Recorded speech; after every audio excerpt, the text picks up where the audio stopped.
हरे कृष्णा। आप सभी को चैत्र मास के 16वें दिन की हार्दिक शुभकामनाएं। आइए आज देवी भागवत का 16वां अध्याय सुमरन करेंगे। श्री राम बोले, हे दयानिधे, आप सर्वज्ञ हैं, अतः मुझे विधि पूर्वक बताइए कि वे कौन देवी हैं, उनका प्रभाव क्या है, वे कहाँ से उत्पन्न हुई हैं और उनका नाम क्या है तथा वह व्रत कौन सा है। नारद जी बोले, हे राम सुनिए, वे देवी नित्य सनातनी और आदि शक्ति हैं। वे संपूर्ण मनोरथ पूर्ण कर देती हैं और अपनी आराधना से सभी प्रकार के कष्ट दूर कर देती हैं। हे रघुनंदन, वे ब्रह्मा आदि देवताओं तथा समस्त जीवों की कारण स्वरूपा हैं। उनसे शक्ति पाए बिना कोई हिलडुल सकने में भी समर्थ नहीं है। वे ही मेरे पिता ब्रह्मा की सृष्टि शक्ति हैं, विष्णु की पालन शक्ति हैं तथा शंकर की संहार शक्ति हैं। वे कल्याणमयी अन्य शक्ति रूपा भी हैं। इन तीनों लोकों में जो कुछ भी कहीं भी सत्य या असत पदार्थ है, उसकी उत्पत्ति में निमित्त कारण इस देवी के अतिरिक्त और कौन हो सकता है। इस सृष्टि के आरंभ में जब ब्रह्मा, विष्णु, शिव, सूर्य, इंद्रादि देवता, पृथ्वी और पर्वत आदि कुछ भी नहीं रहता, तब उस समय वे निर्गुणा कल्याणमयी परा प्रकृति ही परम पुरुष के साथ विहार करती है। वे ही बाद में सहगुणा शक्ति बनकर सर्वप्रथम ब्रह्मा आदि का सर्जन करके और उन्हें शक्तियां प्रदान कर तीनों भुवनों सम्यक रचना करती हैं। उन आदि शक्ति को जानकर प्राणी संसार बंधन से मुक्त हो जाता है। विद्या स्वरूपा वेदों की आदि कारण, वेदों को प्रकट करने वाली तथा परमा उन भगवती को अवश्य जानना चाहिए। ब्रह्मादि देवताओं ने गुण कर्म के विधान अनुसार उनके असंख्य नाम कल्पित किए हैं। मैं कहाँ तक बताऊं, हे रघुनंदन, एकार से लेकर अक्षय पर्यटन सभी स्वरों तथा वर्णों के संयोग से उनके असंख्य नाम बनते हैं। श्री राम बोले, हे देव ऋषि, इस नवरात्र व्रत का विधान मुझसे संक्षेप्त बताइए। मैं आज ही श्रद्धापूर्वक देवी का विधिवत पूजन करूंगा। नारद बोले, हे राम, किसी समतल भूमि पर पीठासन बनाकर उस पर भगवती जगदम्बा की स्थापना करके विधान पूर्वक 9 दिन उपवास कीजिए। हे राजन, इस कार्य में मैं आचार्य बनूंगा, क्योंकि देवताओं के कार्य करने में मैं अधिक उत्साह रहता हूँ। व्यास जी बोले, नारद जी का वचन सुनकर प्रतापी श्री राम ने उसे सत्य मानकर तदनुसार एक सुंदर पीठासन बनवाकर उस पर अंबिका की स्थापना की। व्रतधारी भगवान श्री राम आश्विन मास लगने पर उस श्रेष्ठ पर्वत पर उन भगवती का पूजन किया।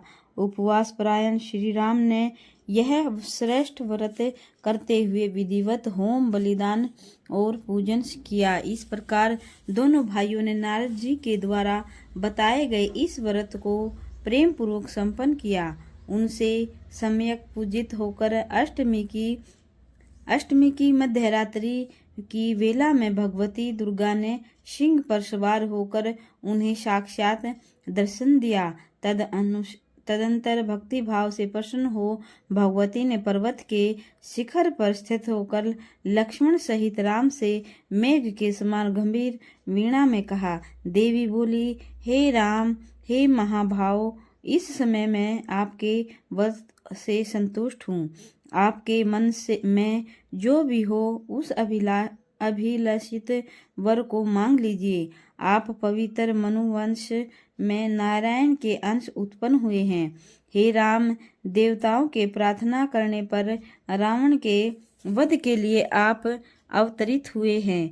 पूर्व काल में मत्स्य रूप धारण कर भयानक राक्षस का वध करके देवताओं के हित की इच्छा वाले आपके ही वेदों की रक्षा की थी। पुण्य कच्छप के रूप में अवतार लेकर मंदराचल को अपनी पीठ पर धारण किया, जिससे समुद्र का मंथन करके अमृत पान कराकर देवताओं का पोषण किया था।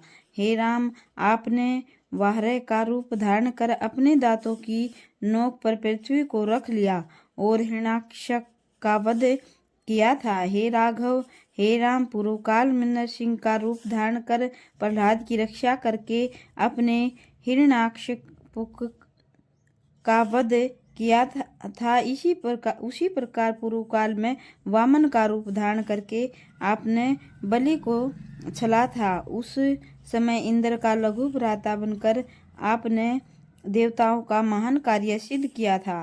पुनः भगवान विष्णु के अंश से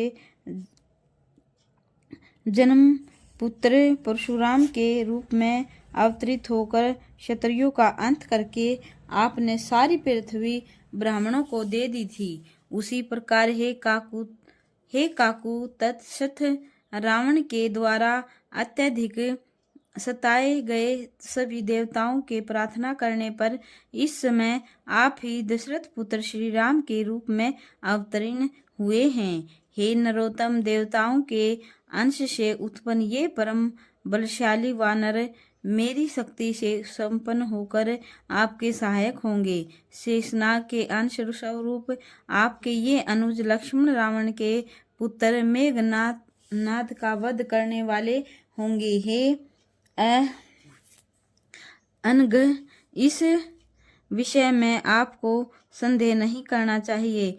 बसंत ऋतु के नवरात्रे में आप परम श्रद्धा के साथ पुनः मेरी पूजा कीजिए। तत्पश्चात आपकी पापी रावण का वध करके आप सुखपूर्वक राज्य कीजिए। हे रघुश्रेष्ठ, इस प्रकार 11,000 वर्षों तक भूतल पर राज्य करके पुनः आप देवलोक के लिए प्रस्थान करेंगे। व्यास जी बोले, ऐसा कहकर भगवती दुर्गा वहीं अंतर्ध्यान हो गई और श्री रामचंद्र जी प्रसन्न मन से उस व्रत का समापन करके 10वीं तिथि को विजया पूजन करके तथा अनेक विधि दान देकर वहां से प्रस्थान कर दिया। वानर राज सुग्रीव की सेना के साथ अपने अनुज सहित विख्यात यश वाले था पूर्ण काम लक्ष्मीपति श्री राम साक्षात परमा शक्ति की प्रेरणा से समुद्र तट पर पहुंचे। वहां सेतु बंधन करके उन्होंने देव शत्रु रावण का संहार किया। जो मनुष्य भक्ति पूर्वक देवी के उत्तम चरित्र का श्रवण करता है, वह अनेक सुखों का भोग करके परम पद को प्राप्त कर लेता है। बोलिए माँ भगवती की जय हो।